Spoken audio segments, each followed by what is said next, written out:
Hello, everyone, and welcome to today's webinar, Special Education Compensatory Services, COVID and Beyond. My name is Holly Kurtz, and I direct the Education Week Research Center. Education Week is our webinar host, and I'll be your moderator. Education Week is only hosting and moderating this webinar. Opinions are the sponsors and don't reflect endorsements by editorial projects in education or our publications. The sponsor, ChanceLight Education, is responsible for selecting the content and the guests. Before I tell you any more about today's theme, let me highlight a few housekeeping issues. Please check the audio setting on your computer as well as your speaker volume settings if you're having audio trouble. If you're still having issues, please see the detailed audio troubleshooting file available in the resource list beneath the Q&A window. There are also some other icons located at the bottom of the webinar console that open some additional feature panels. You can read about today's speakers in the speaker bio panel and access the resource list to download a copy of today's slides. Finally, an on-demand archive of today's presentation will be available online in the next 24 hours.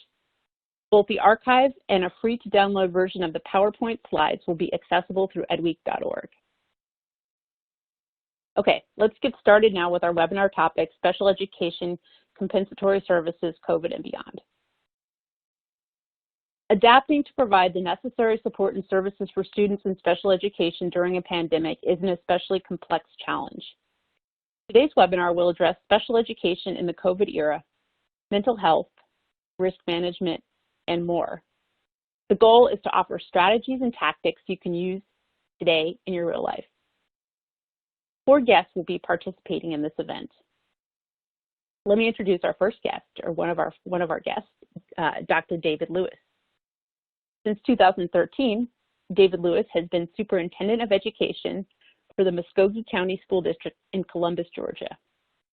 Dr. Lewis is the recipient of numerous local and state awards, including School to Work Administrator of the Year, Florida Music Educators Association Administrator of the Year, Polk County, Florida Outstanding High School Principal, and the Florida Education Commissioner's Principal Achievement Award for Outstanding Leadership. Other leadership positions held by Dr. Lewis include President of the Division of Instructional Leaders for the Florida Association of School Administrators, President of the Florida School Music Association, College Board Superintendent Advisory Committee, and Governor Brian Kemp Superintendent Advisory Committee. Let me introduce another guest, Victoria Robinson. Victoria Robinson began her interest in education at a very early age as the granddaughter and daughter of educators. Her early exposure to creating classrooms and observing the process of education led her to choose a career path in education. She attended Columbus State University and obtained a Bachelor of Science in Special Education. In addition, she has a Master of Arts in Educational Leadership. Ms. Robinson began her teaching career as a special education teacher at Carver High School in Columbus, Georgia.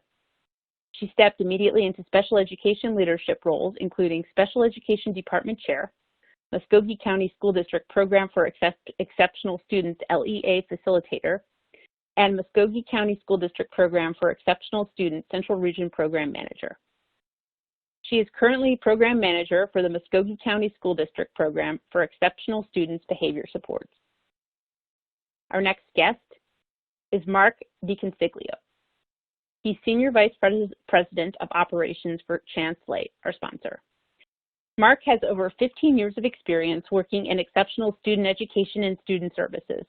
He holds master's and specialist degrees from Florida State University in school psychology and an advanced graduate certificate in educational leadership from the University of Central Florida. He's currently pursuing his doctorate in educational leadership. In his current role as Senior Vice President of Operations, Mark's goal is to ensure the successful delivery of quality educational services to all schools within his region.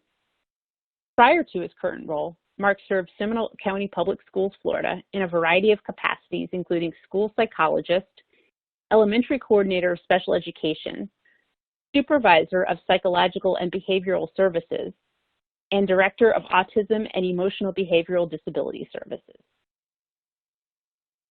Next, we have Brooks Kiesler.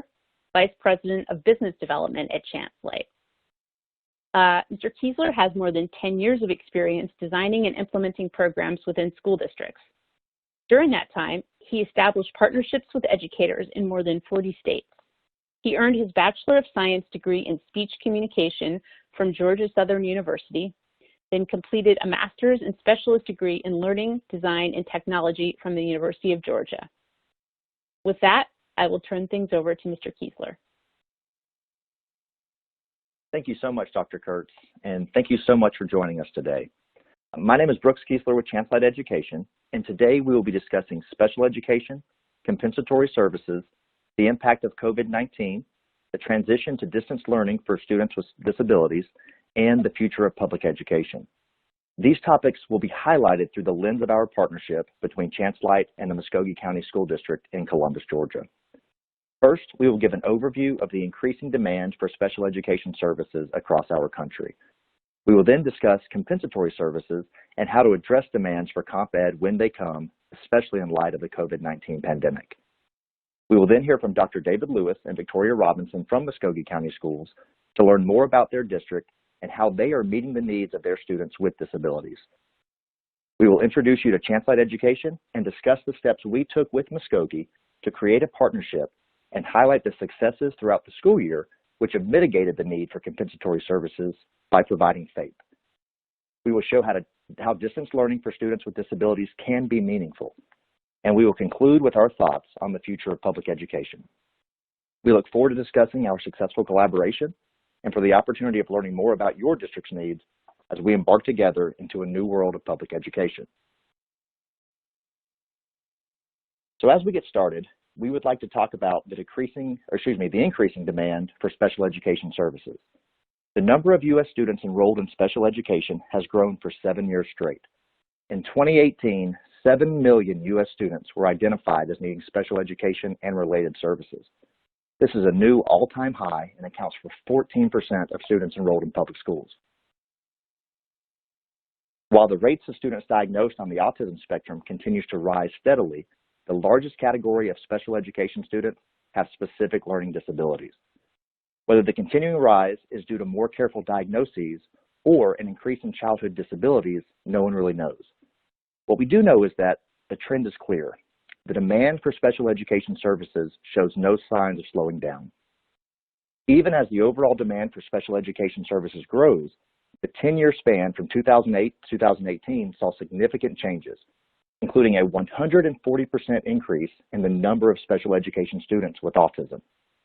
Additionally, 56% more students identified with other health impairments and 29% more students with a developmental delay. There was also a 5% decrease in specific learning disabilities, likely due to the changes in eligibility requirements, although this number has risen slightly over the last 2 years. And finally, there are 15% fewer students with an intellectual disability, though this number has stabilized over the last 3 years. For many schools and districts, increasing demand for special education services magnifies the already difficult challenge of a nationwide teacher shortage. In 2018, 46 states reported too few special education teachers. And with universities only preparing about half the number of special education teachers needed each year, the gap between supply and demand continues to grow. Educating students with special needs should be a top priority, yet critical shortages of special education teachers and support staff exist in all regions of the country. The demand for these highly qualified professionals is increasing at a time when the Bureau of Labor Statistics indicates the shortages are acute.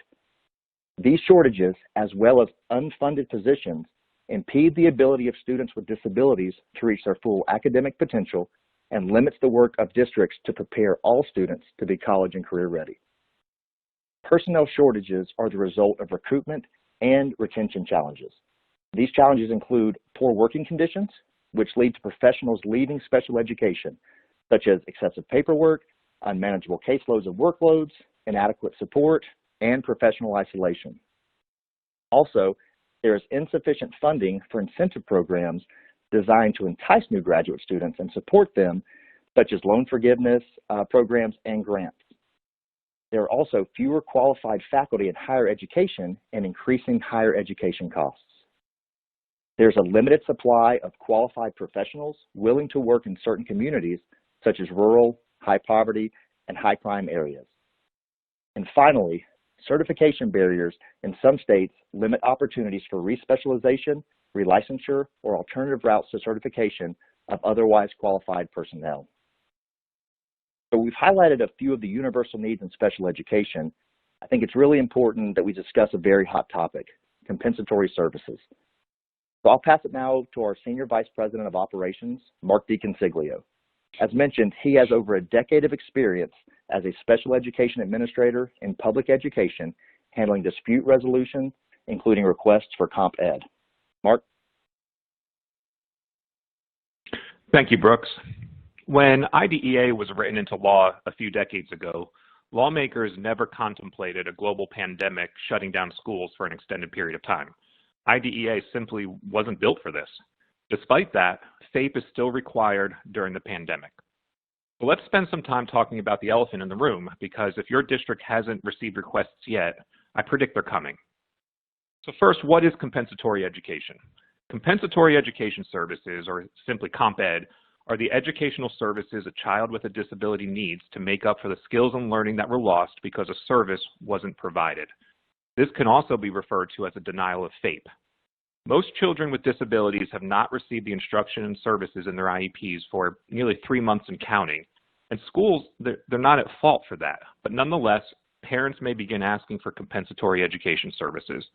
Now, some special education legal experts are suggesting we don't even call it comp ed. Rather, they suggest COVID-19 impact services, or future services, or even unfinished learning services. But no matter what we call it, because districts may be responsible for providing these services, it's becoming a very hot topic. One thing to keep in mind is that you're not going to find the term compensatory education in the law. Not in the IDEA, and it's not in state laws or regulations. Comp ed is a concept created and fine-tuned by the courts as case law. So the law about a child's entitlement to comp ed is a direct result of really 3 major decisions by the U.S. Supreme Court. First, the Burlington case in 1985, the Carter case in 1993, and then most recently, the one that we're all aware of, the Andrew F. case in 2017. But currently, there are 2 new cases that we think districts should be monitoring very closely. In Pennsylvania, the governor, education secretary, and state education department are being sued for denying FAPE to 2 students with autism because the students are not receiving the required special education services while schools are closed. Interestingly, although the lawsuit says the students, teachers, and therapists in the Central Bucks School District made heroic efforts to support the students through online learning, both students had their instruction and individualized therapies reduced since the district transitioned to online learning. So for example, one student's IEP called for 2 hours of daily one-to-one instruction, but his online instruction only provided 1 hour and 15 minutes per week. And additionally, the students required hand-over-hand instruction from a teacher who would physically help them complete a task. And we know that intervention is simply impossible to replicate with online learning. And now here's where it gets really interesting. The lawsuit also faults the state's inaction to classify in-person classes for nonverbal and partially verbal students as a life-sustaining activity that should continue during school closures. The lawsuit goes on to criticize the state government for recognizing certain businesses, such as a tobacco company, a chocolate maker, and a private autism therapy company as life-sustaining, while all public and private schools in the state were deemed not life-sustaining. So the plaintiffs are asking a court to direct the governor to classify in-person education as a life-sustaining activity and to award compensatory damages and reasonable costs and expenses. The other case is a potential class action lawsuit filed against the Hawaii State Department of Education, claiming that the state schools were in violation of the IDEA and created disproportionate access to education during extended school closures due to the pandemic. That complaint asks for a declaratory judgment that the Hawaii Department of Education has denied FAPE to students with disabilities. The plaintiffs in this case want the State Department of Education to create a process with parameters for determining comp services for students with disabilities when they return to in-person classes. And then just last week, school districts in New Hampshire were ordered by their governor to review every IEP to determine the need for ESY and compensatory services in light of school closures. Specifically, the order states that districts must hold IEP team meetings no later than 30 calendar days after the first day of school for next school year to consider what compensatory services, if any, are required to make up for services not provided during the period of remote instruction and support. So it's important for school districts and directors of special education to ask these questions. Number one, what is FAPE under the circumstances? Number two, has our district documented and offered FAPE during the pandemic? Ultimately, it is the IEP team's responsibility to decide whether the student needs compensatory education in the wake of a school closure tied to the COVID-19 pandemic. But there are certain steps a district can take now to help prepare them even before these requests start coming in. Number one, seek feedback from your parents. Regularly ask parents what they are observing about their child's behavior and learning at home.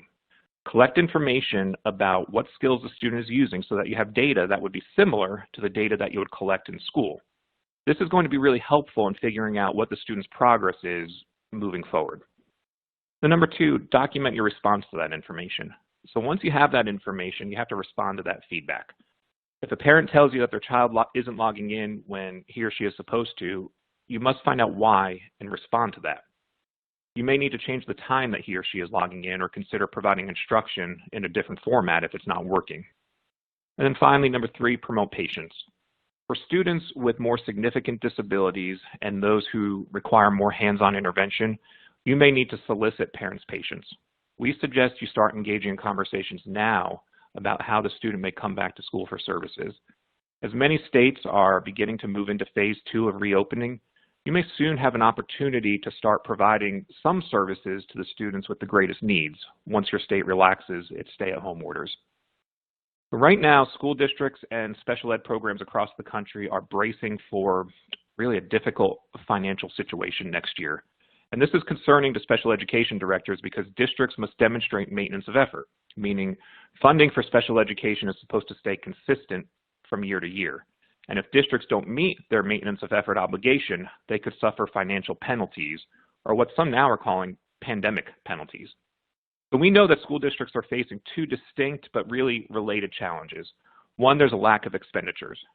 Extended school closures have limited many school districts' abilities to spend the specific special education dollars scheduled for March through June. Maybe you couldn't complete all of your evaluations, or maybe you didn't hire paraprofessionals to deliver one-to-one services in the last quarter of the school year while school was closed. So that, coupled with a lack of revenue, because I think we're all expecting drops in state and local revenue due to the downturn in the economy caused by the pandemic, and this could impact us for really years to come. Some predict there just won't be enough revenue to meet the year-to-year maintenance of effort spending obligations. And furthermore, budget cuts could hurt districts' ability to provide FAPE. If a district fails to meet its maintenance of effort obligation, a state can demand reimbursement from the non-compliant district. And I predict there's not a special education director out there right now that thinks they need less money to spend on students with disabilities moving forward. In fact, special ed directors likely need more to help repair what's happened to kids over the last few months. So what can you do? Number one, know your expenditures. Understand your future needs and maintenance of effort requirements. It's critical that special ed directors stay knowledgeable about revenue levels and expenses and familiarize yourself with maintenance of effort rules and how they apply. The Office of Special Education Programs has several tools on their website to help you stay organized with this. And number two, share your concerns. This is really an under-discussed and a not well understood problem. So make sure you're talking to your superintendents, school boards, and other stakeholders and help them understand this issue. And then number three, estimate expenses for compensatory services or COVID-19 impact services. I know it's difficult to know at this point which students may be entitled to comp services when school reopens, since those decisions are made on an individual basis. But it's still really important to prepare for the potential costs now. Directors should voice pretty loudly even rough estimates of what you think you might need in the future. So I know we've gotten pretty deep into the discussion of compensatory education services, but I also know it's something that's on all of your minds. So if you have questions about comp ed and how it may impact you, we would really love to talk further. In our partnerships, we work hand in hand with our districts to provide services for students with IEPs, and so now I'd like to hand this back over to Brooks to talk about some priorities for special education in a COVID-19 world. Thank you, Mark. And before I jump into that, I did want to recognize the questions and answers that are coming in. We will definitely do our best to type in some responses. Even if we can't get those during this discussion, we do see them. Several of them have been wonderful questions about the topic we're discussing. So I did want to let you know we will address those at the end. And if we cannot get directly to you, we will definitely find a way to get you your answers. So as we get back, we know that students and parents have struggled to adjust to distance learning. And many states are moving into phase 2 of reopening. We need to figure out how to support students returning to schools, which will be very different from those they left back in March. Students with disabilities will likely find it especially difficult to adapt to these changes. So we need to recognize that extra challenges distance learning has posed for many of our children and take this into account as schools reopen. First, it's very important to make children feel safe and in control as we emerge from this pandemic and focus on the safety, health, and welfare of our students, staff members, and everyone in our community. Make sure you follow CDC and state and local guidance documents even during the summer as you're planning for ESY and reopening. Second, we need to help students reconnect with one another, their teachers, and rebuild relationships. When we get back into our buildings, one of the most important priorities is reconnection. When school reopens in the fall, students will have been out of school for 5 or 6 months. We know of the learning loss that takes place over a typical summer, and for some students with disabilities, even just over spring break. So now imagine the potential for loss after half of a year. It's going to be significant for some students. Third, most districts weren't ready for transition to distance learning overnight. Some experts are predicting future school closures if there is another resurgence of the coronavirus. Use this time now to provide immediate training and support for educators to deliver remote instruction. Also, equip your parents with knowledge and resources to support remote learning. Fourth, to help determine students' academic and social and emotional needs, teachers will need professional development in administering assessments and interpreting results to identify the extent of learning loss for students. This will also help determine the extent of compensatory or ESY services a student may be owed. Fifth, focus on the mental health supports your students require as we recover from COVID-19. Make sure to provide ongoing virtual access to mental health supports to students and families throughout the summer and fall. Get creative. One-to-one virtual instruction and therapy sessions can be provided via video conferencing. But remember, be mindful of FERPA requirements while working with students electronically. Sixth, make sure to document all of your efforts, your services, instruction, and progress during closure, and reconvene the IEP team when school reopens. Assist your teams with staying organized with all the paper and virtual records. Organize yourself and your team over the summer for what the fall may look like with evaluations, meetings, etc. Also, make sure to comply with meeting notification requirements and meet timelines as best as possible. Most states have released guidance documents to assist you with this. Always document the efforts you have made. Finally, and most importantly, continue to provide faith. Faith is still required even in a pandemic. Continue to provide as many services as possible through remote learning as you can. Provide ESY services as you typically would have, just provide them virtually. Make sure services and supports are individualized for students. And don't forget to plan for students with medical issues that may be more vulnerable to the virus. As you plan to reopen, IEP teams and 504 teams should give specific thought to how they will program for and place students who are medically fragile. The feds came out with guidance the feds already came out with guidance recognizing that during this national emergency, schools may not be able to provide all services in the same manner that they typically provided. But many disability-related activities and accommodations can be effectively provided online. These may include extended time for assignments, videos with accurate captioning or sign language interpreting, accessible reading materials, and many speech and language services through video conferencing. What you don't want to do is ask parents to sign fake waivers. I've heard some districts are doing this, and it makes us very nervous. It may be tempting to do this, but I promise that will lead to problems and future due process issues for you later on. Also, don't stop reaching out to families, even if they have disengaged with you. Keep making those efforts, do what you can, and make sure you document. So we've discussed kind of the 30,000-foot view of the problems we face in special education and the consequences to not having solutions to those problems. What we'd like to do now is highlight one of our flagship partners who is having the same problem meeting the needs of their special ed students and what they did to improve student outcomes and how we believe we have mitigated future requests for compensatory education. So with that, I'd like to hand it over to Dr. David Lewis, Superintendent of the Muskogee County School District. Thank you, Brooks.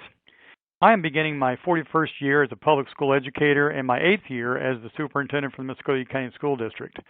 We are an urban district located in Columbus, Georgia, in the southwest part of the state, which is the second largest city in Georgia with 204,000 residents. We serve approximately 32,000 students in 56 schools and programs across the district. Our district is a diverse minority-majority district comprised of 58% African American, 20% Caucasian, 8% Hispanic, and 8% multiracial, Native Hawaiian, and American Indian students.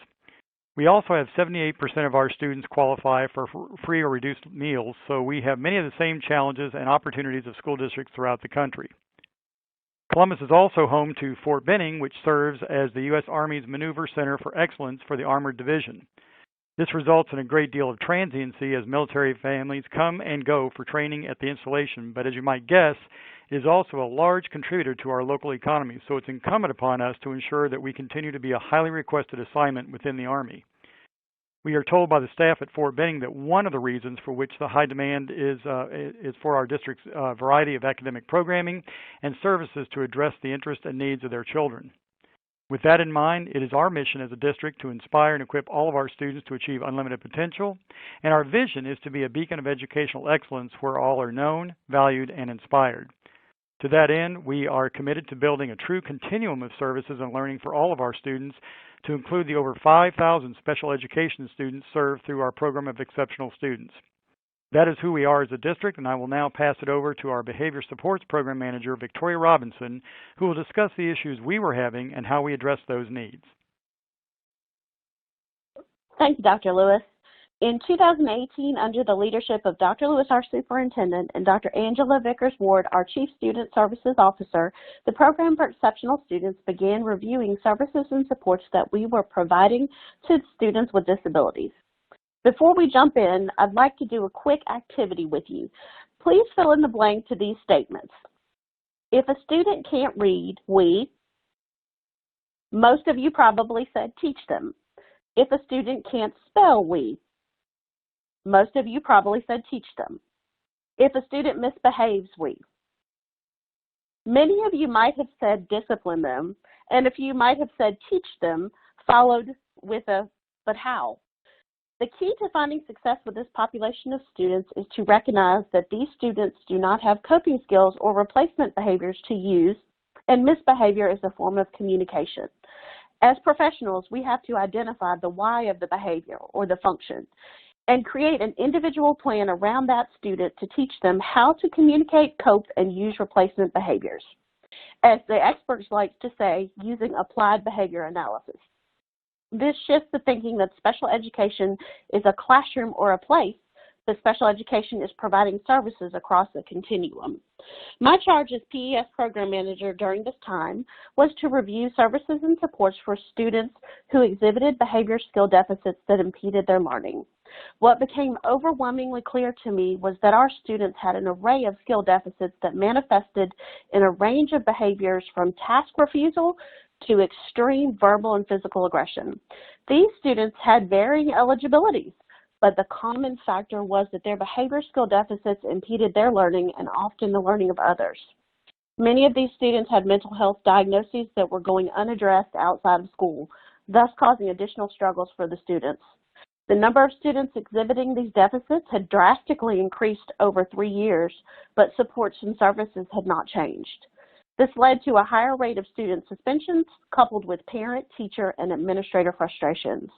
Our teachers and staff did not have the specialized training to provide the much-needed supports and services to these students. This is a common problem, a common thread across many school districts. In most teacher candidate programs, universities do not prepare teachers to work with students who have social, emotional, and behavioral skill deficits. Teachers are doing their very best, but struggle due to not having the specialized training. This leaves teachers feeling overwhelmed and underprepared, which leads them to leaving the field altogether. Upon reviewing these findings, Ryan Schweck, our board-certified behavior analyst, and I determined that we needed to form a stakeholders committee. We wanted input from the practitioners, parents, and the community. The stakeholders committee was formed to include parents, parent advocates, teachers, LEA facilitators, school psychologists, board-certified behavior analysts, assistant principals, and district leadership. In alignment with our district's values, in which we are committed to continuous learning and improvement as we serve the needs of others, our stakeholders committee was tasked with completing a needs assessment to determine the strengths and weaknesses of our current supports and services that we were providing to students. The stakeholders committee determined that our district needed intensive mental health therapeutic services, qualified individuals who could provide those services, specialized instruction to teach social and emotional skills, and an educational environment in which staff and students were safe. The solution to these identified needs was for our district to provide a behavior supports continuum of service to meet students' needs. We presented our stakeholder committee findings to our school board. As Brooke stated previously, 98% of the nation's school districts reported special education teacher shortages. We were one of those districts. The board passionately saw the need for the supports for our most vulnerable population of students and tasked Dr. Lewis and his designated team with moving forward to find solutions to the staffing shortages to be able to implement the behavior supports continuum of service. With support of our interim executive director, Ms. Janella Pendleton, and our director of operations, Ms. Robin Barbara, we looked into options that would help us find teacher and staff that were specially trained needed to implement the behavior supports continuum. We began researching educational partnering companies that specialized in collaborating with and supporting school districts. After researching and vetting several educational partnering companies, we narrowed the field down to a handful and began communicating our interest to those companies. ChanceLight was one of the companies we were vetting. So now I'll take a few minutes to explain who we are at ChanceLight. At ChanceLight Education, we like to say we provide hope. We work with children and young adults with the most challenging circumstances who often feel hopeless. We work with parents who are desperate for options. We work with teachers and principals and school districts who have limited resources but an unlimited amount of need. We provide hope for those that need the most help. School districts and superintendents really have an overwhelming responsibility. I can't fathom the thousands of stakeholders that you are accountable to each and every day. At ChanceLight, we have a very narrow focus. We do one thing and we do that well, and that's to educate students who need hope. We're often asked why the name ChanceLight. Well, during World War II, pilots in difficulty could request a powerful light at the end of the runway to help guide them safely home. That powerful light was called a ChanceLight. School districts and family often turn to us in situations of difficulty when they feel hopeless, and we can provide guidance and hope just like that light at the end of the runway. Regardless of their grade level, skills, home life, disability, or diagnosis, we change the direction of children's lives and help them reach their full potential. ChanceLight is the nation's leading provider of behavioral health, therapy, and education solutions for children and young adults. We serve more than 19,000 students, clients, and patients each day across our 3 divisions. ChanceLight Behavioral Health serves those with autism spectrum and behavioral disorders in clinics providing ABA-based services. ChanceLight Therapy offers physical, occupational, and speech therapy for infants, toddlers, children, and young adults who have complex medical and developmental needs. And our ChanceLight Education division includes our alternative education programs and our special education programs. Together, we partner with more than 200 school districts to serve more than 14,000 at-risk students and students with special needs. We're also adding our ChanceLight Virtual Academy this fall to help meet the needs of districts looking for hybrid models and for parents and students looking to social distance a little bit longer. For more than 40 years, our alternative and special education solutions have helped thousands of at-risk students struggling with academic and behavioral issues achieve success. Our programs are designed to help school districts improve graduation rates, decrease dropout rates, and help students with disabilities reach their full potential academically, behaviorally, and socially. We do this by partnering with districts nationwide to deliver personalized, evidence-based instruction and behavior supports for all learners. That is just a glimpse of what we've experienced with ChanceLight. When we first reached out to ChanceLight, I'll admit, I was a bit skeptical. I am passionate about my students, and I want to make sure that if we partnered with an outside company, they would have the same passion. I know some districts partner with an outside vendor to provide certain services, and they hand off all responsibilities. And this is not what we wanted from a company. We were looking for a partnership. Fortunately, this is what ChanceLight wanted as well. Brooks and the ChanceLight staff repeatedly used the word collaboration during each of our initial meetings. One of the most important things for me was finding a partner that had the capacity to bring in teachers and staff who were dedicated, compassionate, and loved our students as much as we do.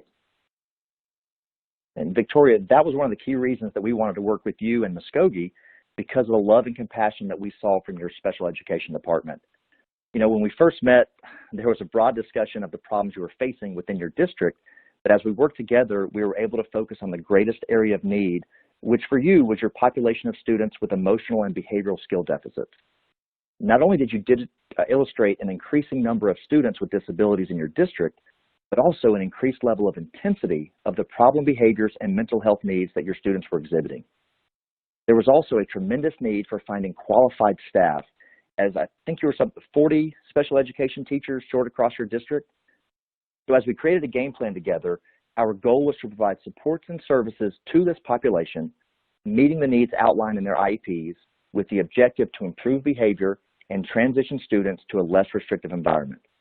We also wanted to bring in qualified teachers and support staff, including mental health therapists and behavior analysts, who would become a part of your community. Brooks, the more we talked, the more our visions aligned, and I knew I had to see a ChanceLight program up close. It was important to me to see the program in person. When we visited a few of your locations, I saw my kids. I saw the consistency in the implementation of the systems from classroom to classroom. I saw the love and the passion your staff had for their kids, and I wanted this for our students in Muskogee County. Yeah, you know, I know especially even on a discussion like this, it can be difficult for a district to trust a private company. I'm so glad that you and the Muskogee team had the opportunity to visit, you know, some of our locations and see who we really are. Because it's one thing to talk about this and say who we are, but it's completely different to be able to see the impacts that are being made with these kids. Absolutely. When we visited your classrooms, I was really impressed that one of your students toured us around rather than the ChanceLight staff. At first, I was a little surprised by this, but was glad because it allowed me to truly observe the activities within the classroom and interact with the students. With other companies that we vetted, we aren't even allowed in the classrooms. We had to peek through the window in the door. As someone who works with these students every day, I appreciated ChanceLight's transparency. Not only that, I talked with the program director, and she knew every student by name, and they knew hers. This is important for me because that is the type of connection I wanted for our kids. So, when the committee came back from their site visits, there was an overwhelming agreement that ChanceLight was, in fact, the solution that our school board had tasked me to find. We all know it is difficult for a public school district to partner with a private company, so we were pleased when they came home with a positive news about ChanceLight. Upon hearing the testimony from the committee members, our Board of Education overwhelmingly voted to approve the partnership, and I am grateful for the school board that puts students first. I'm so fortunate that we were able to create a partnership even more today than I was a year ago. Truly, Muskogee and ChanceLight, we're more than a partnership. We've become family. Thank you, Dr. Lewis, for your forward thinking and willingness to go to bat for our kids. The impacts that we're about to discuss are life-changing. Under the leadership of our Executive Director of Program for Exceptional Students, Ms. Sandra Matthews-Coaxum, we implemented our Behavior Supports Continuum of Service in collaboration with ChanceLight. In August 2019, we opened 13 sites, which included 29 classrooms total. These sites were located throughout our district elementary, middle, and high schools. Our interrelated classrooms were where students were pushed into co-taught classes and received services from both special education and general education teachers working together toward their IEP goals. In our transitional classrooms, students have a small group home base to receive social and emotional instruction, and students push into special education co-taught classrooms and general education classrooms to the maximum extent possible. In our collaborative classroom, students receive the majority of their instruction with their special education teacher in a highly structured and reinforcing environment with a low teacher-student ratio, but remain in a typical school setting. Finally, our therapeutic day program is designed for students in grades K through 12 whose IEP team has determined they need wraparound academic, behavior, and mental health supports. This continuum was designed to make transitioning students to their least restrictive environment attainable by providing extensive services along the continuum. We created flexibility to provide services in an environment that would help students be successful. We implemented a continuum for students to access services, not just remain in one place. To accomplish this, we housed our transitional classrooms and our collaborative classrooms in neighborhood schools and provided a structured positive behavior system and therapeutic services. With ChanceLight, we put in place a team of highly trained individuals to provide supports to students, which included teachers, BCBAs, mental health therapists, behavior specialists, and instructional aides. We were also able to provide supports to all of our 56 schools by providing professional development to school teams on an array of topics to include classroom management, completing functional behavior assessments, to writing and implementing behavior intervention plans with fidelity. Being able to provide a continuum with specialized services and professional development to meet the needs of administrators, teachers, and staff has allowed us to have some pretty exciting first-year outcomes that we are really proud of. Yeah, Victoria, we all agree that the first year was a tremendous success, and it could not have happened without the Muskogee County staff and ChanceLight team working hand in hand. So let's talk about the several gains that we saw, even some that surpassed our own expectations. The first thing we want to highlight is that 22% of our students in the Behavior Supports Program transitioned to a less restrictive environment, up from 1% previously. We know that all school districts are tasked with ensuring students with disabilities are educated with their non-disabled peers to the maximum extent possible. As Victoria mentioned previously, our continuum of services included a therapeutic day program. Some of our students successfully transitioned from the therapeutic day program to a neighborhood school, thus increasing their time with non-disabled peers. Similarly, some of our students in self-contained behavior supports classrooms successfully transitioned to general education, again, increasing their time with their non-disabled peers. In previous years, the continuum was a one-way street to a more restrictive placement.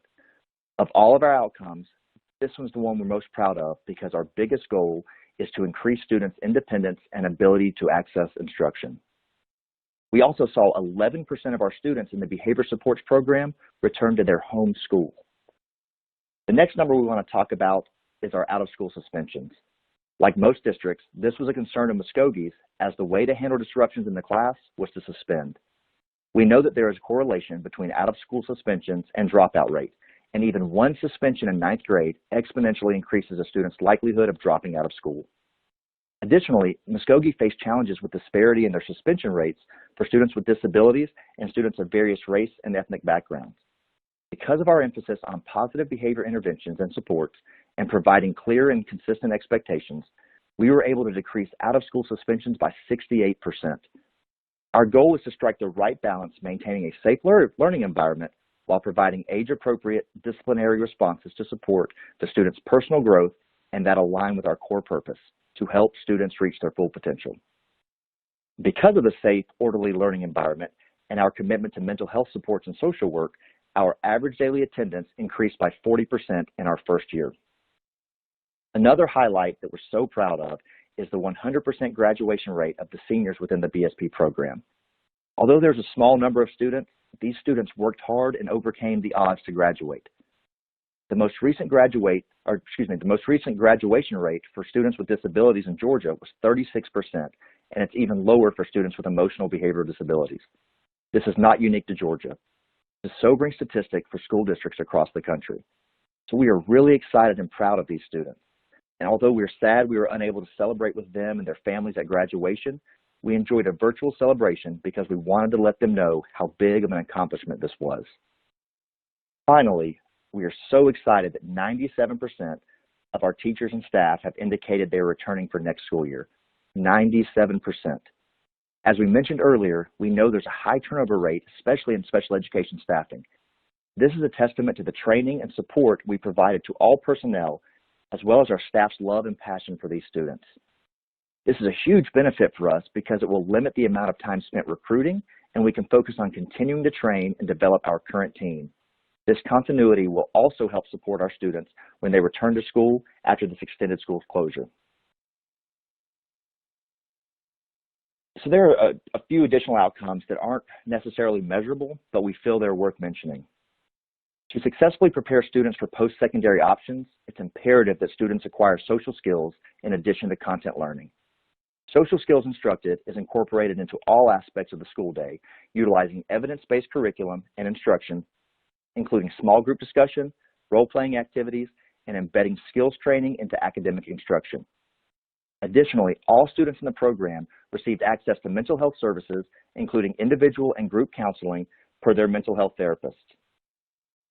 There was also an area in the Muscogee County School District identified as critical need that had been very difficult to meet. The mental health services are integrated into a comprehensive program of PBIS. Our mental health therapists, social workers, and school psychologists coordinate these services while working closely with teachers and staff to effectively meet each individual student's needs. Also, a significant percentage of students with disabilities in Muskogee reside in group homes. Due to the reduction in out-of-school suspensions, as well as the simultaneous increase in student attendance, our students experience fewer transitions in their home environment, creating a more stable living situation for them. Because we know that students only spend less than a third of their day in school, we are committed to supporting our students both inside and outside of the classroom. Students with disability need support at home and in the community as well.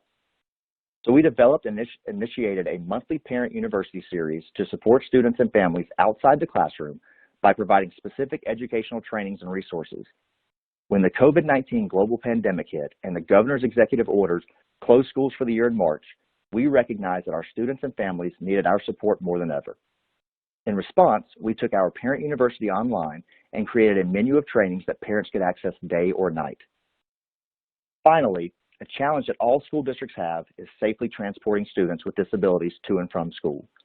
To help Muscogee County address this need, ChanceLight Education provided training and support to bus drivers, bus monitors, and transportation personnel to reduce bus incidents and ensure a safe journey to school. When individual students were experiencing challenges on the bus, the ChanceLight team collaborated to analyze situations and help design interventions specific to the bus environment to support the students and the drivers. So those are some of our broader outcomes. I'd like Mark to talk about a specific student success story that we have. Yeah, thank you, Brooks.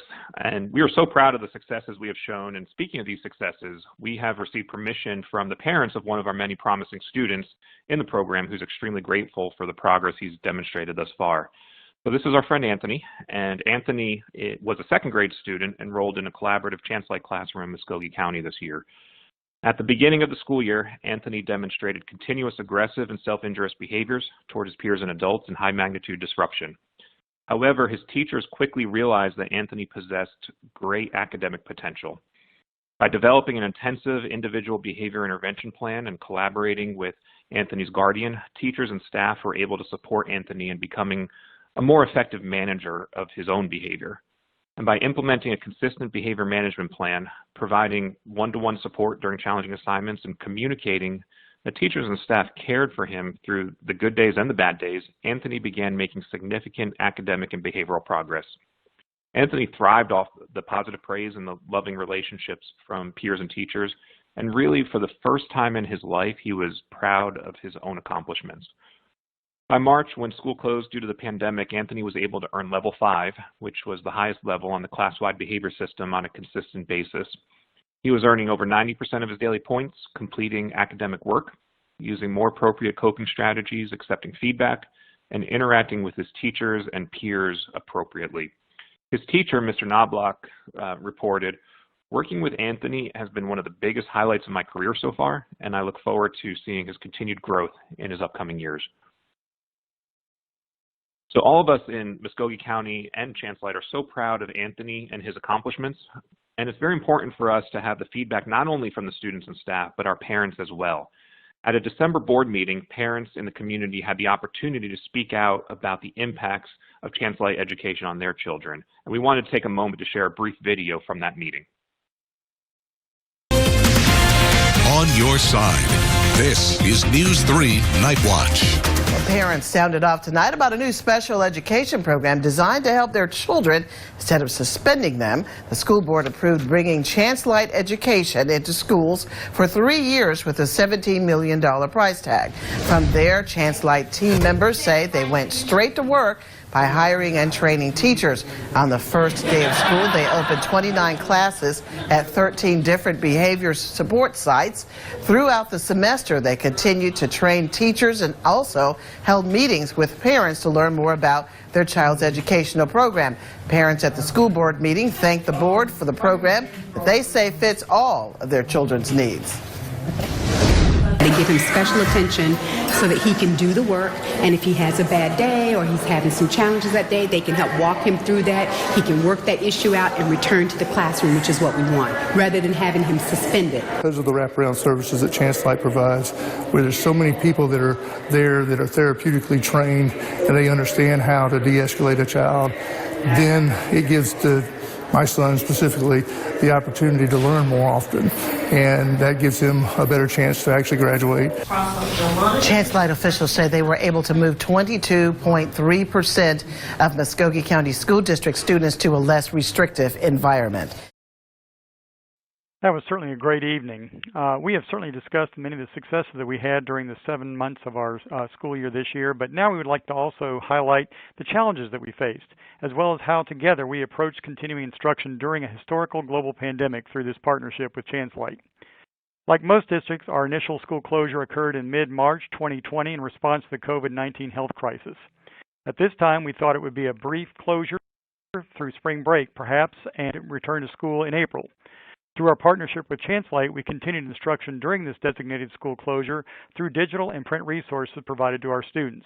Then, on April 1st, while our district was officially on spring break, it was announced through the governor's executive order that the Muscogee County School District and all school districts in Georgia would remain closed for the remainder of the school year. Together with ChanceLight, we immediately transitioned to real-time distance learning and mental health supports and continued this throughout the duration of the school year. Maintaining engagement for students was critical while schools were closed. When the school closure was announced, we knew we had to be flexible to ensure that students stayed engaged.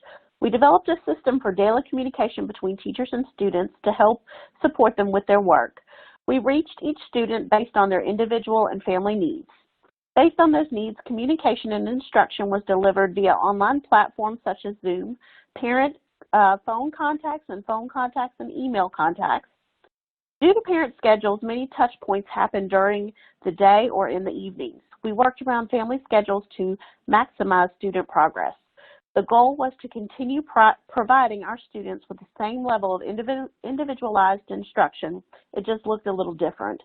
Our teachers and staff quickly adapted our program to ensure we provided consistency, normalcy, and continued learning opportunities during this unprecedented time. And in addition to the academic and social emotional supports provided from a distance during the extended school closure, ChanceLight collaborated with Muscogee County to transition all of our IEP meetings to a virtual format so that we can ensure compliance and that students continue to receive FAPE during this time. Also, our teachers and staff members participated in over 70 hours of professional development to help support students from a distance. But distance learning for our students was a challenge because they're among the most vulnerable in all of Muskogee County. So our first priority was ensuring their basic needs were met, like food and shelter. It was not uncommon for our teachers to go above and beyond by providing families with groceries and helping them with other basic needs. And once our students' basic needs were met, we were able to contemplate how to continue instruction. And then that presented us with additional problems like providing access to technology and Wi-Fi. ChanceLight and Muskogee County worked together to ensure that each student had access to the technology they needed to support their instruction. During the school closure period, our teachers averaged at least 5 synchronous touch points per student each week. We defined a touch point as direct contact, either over the phone or via an online platform, where students provided direct instruction, where teachers provided direct instruction and academic supports. The majority of these touch points were individual, and they occurred day or night, and sometimes on the weekends, depending on the student's availability for instruction and the parent's availability to support. These touch points also included small group instruction where multiple students participated at the same time via Zoom.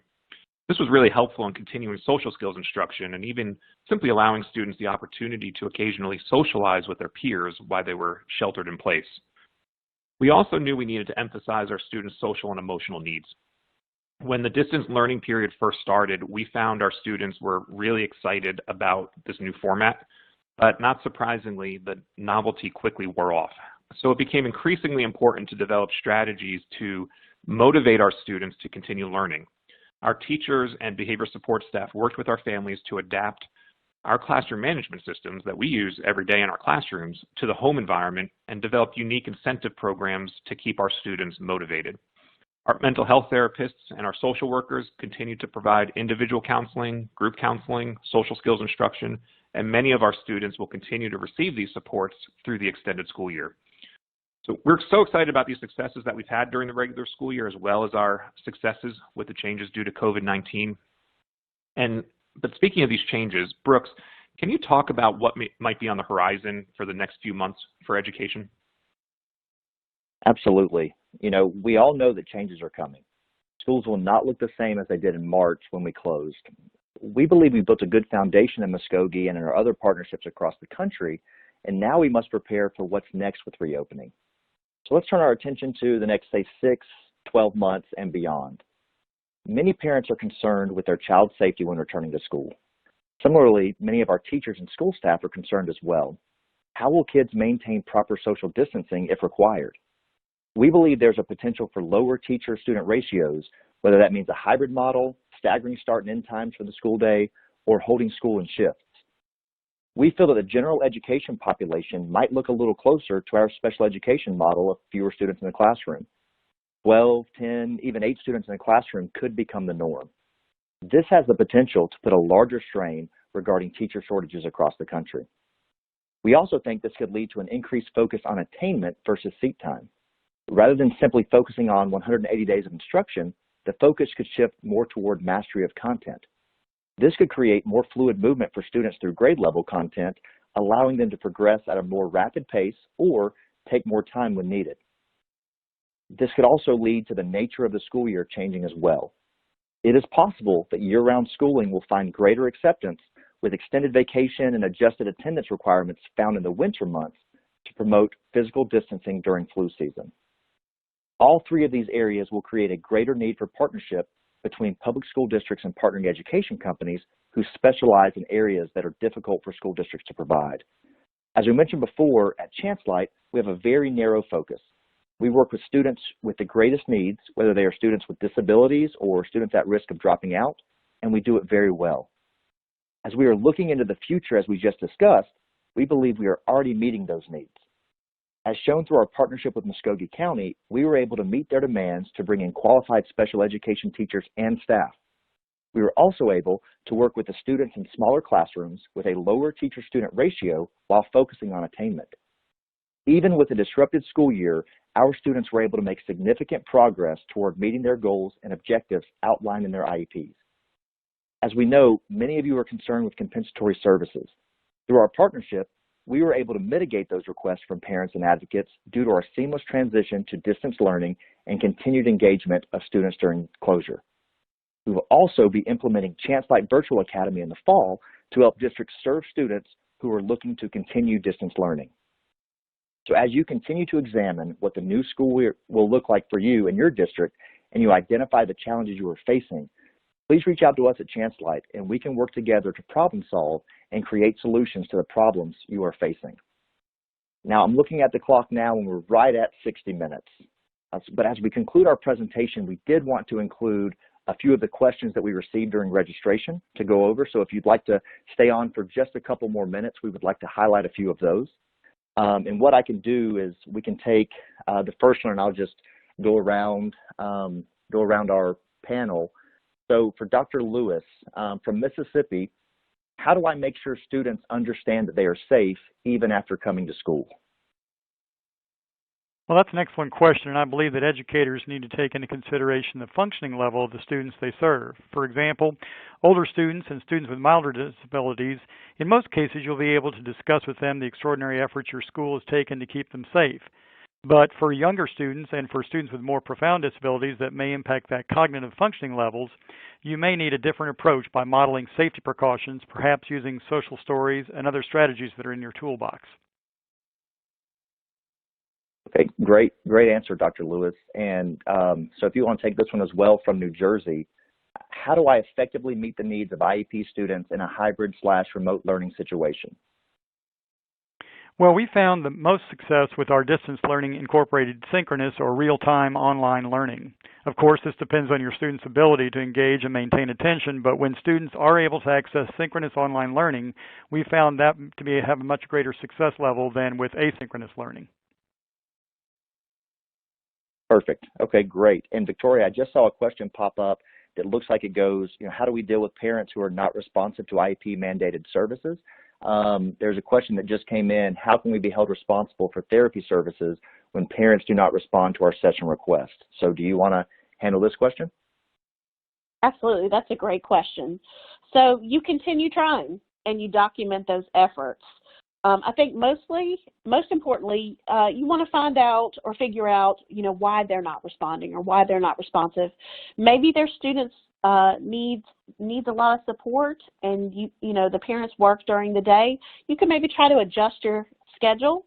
This would probably be the easiest solution and shows a good faith effort to provide FAPE. Thanks, Victoria. So Mark, you talked a lot about comp ed. So from a legal standpoint, do we owe comp ed if we implemented the IEP to the best of our ability? Thanks, Brooks. That's a great question. And first of all, we always want to recommend that you consult with your school board attorneys on issues such as these. But from a very high level, I think really that remains to be seen. In the meantime, I would encourage districts and special ed directors to stay on top of the cases that we talked about earlier in the presentation. And remember, regardless of what we call it, when schools do restart, we need to begin looking to fill in the gaps where students regressed during school closures. I think reasonable minds would agree. When it's appropriate and feasible, schools should begin collecting relevant data to determine what impact COVID-19 school closures had on the students' level of performance and what revisions to the IEP or services are needed to begin moving forward. Great. Thank you, Mark. Finally, from Michigan, Victoria, are functional behavior assessments and positive behavior intervention plans required during virtual learning? In most cases, yes. Remember, when a student's behavior impedes their ability to be available for instruction, an IEP team has an obligation to conduct a functional behavior assessment. Now, typically, a functional behavior assessment analyzes the environmental factors that are maintaining the behaviors. So in a home environment, we have to work with the parents to understand the factors in that environment. Consulting with the parent and providing support to create a temporary distance behavior intervention plan can be helpful to ensure the students are accessing their remote learning. Wonderful. Thank you, Victoria. And as we are at the 1 hour and 4 minute time frame, I know there are more questions that are coming in, and we would like to have the opportunity to respond. So we will go through these and perhaps be able to email you with your responses. Like I said, I've seen several come in, but we want to make sure we stay within our hour and 5 minute time frame. So I want to thank you so much for attending this webinar today. Thank you to Dr. Lewis and Victoria, and honestly all that you guys do in Columbus, Georgia, and for our partnership. We appreciate all you're doing, and we're excited about seeing the impacts that have been made over the past year and look forward to continuing that. For more information on Muskogee County or on ChanceLight, please feel free to reach out to any one of us or visit our website, and I will turn it back over to Dr. Kurtz. Thank you so much. We've now reached the end of our webinar, Special Education, Compensatory Services, COVID and Beyond. Thanks so much to our sponsor, ChanceLight Education, and to our guest speakers, David Lewis, Victoria Robinson, Mark DiConsiglio, and Brooks Kiesler. Before we go, I just want to remind everybody that an on-demand archive of today's presentation will be available online in the next 24 hours, so feel free to share if somebody you know missed the webinar. Both the archive and a free-to-download version of the PowerPoint slides will be accessible through edweek.org. Have a wonderful afternoon, and we hope to see you all again at a future webinar.